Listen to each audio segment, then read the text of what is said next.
21. aprillil toimub Meie isa palve koos lugemine.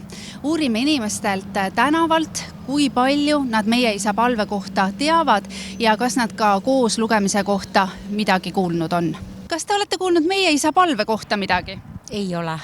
Ma olen 50 aastat kristlane olnud, oleviste koguduse liige, nii et see on minu igapäevane elu. No väga palju olen kuulnud. Mis teile esimese asjana pähe tuleb, kui öeldakse Meie isa palve? Taevariik. Aga olete ka kuulnud, et eelmine aasta toimus Meie isa palve koos lugemine? Seda mitte. Tere! Mul on üks küsimus. Kas te olete kuulnud Meie isa palve kohta midagi? Ikka. Mis esimese asjana pähe tuleb?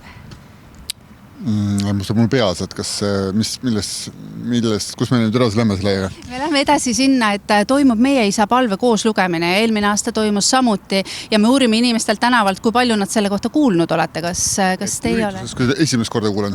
Jah, 21. aprillil. See on esmaspäev. Jah. Ei ole. Me oleme ekskursioonil praegu. Palve kohta, ei ma kuulnud olen ikka, jah.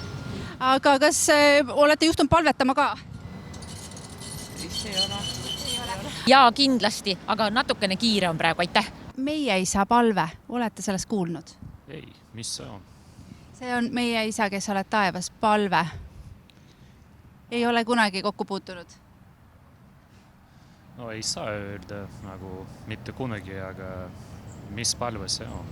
Meie isa, kes oled taevas, pühitsetud, olgu sinu nimi ja sellest olete kuulnud? Minu isa, ta loeb seda nagu enne kodust. Ja õige. Ise ei loe, aga kunagi lapsepõlves on seda ikkagi nagu tehtud. Võib-olla meditatsioon on olulisem. Ahah, selge. Zenni. Aitäh. Tere, härra! Üks küsimus, kas teie olete kuulnud Meie isa palvest? Ei tea. Ei ole kuulnud. Ei ole kuulnud. Aga teiega, head vaatajad, loeme Meie isa palvet koos 21. aprillil.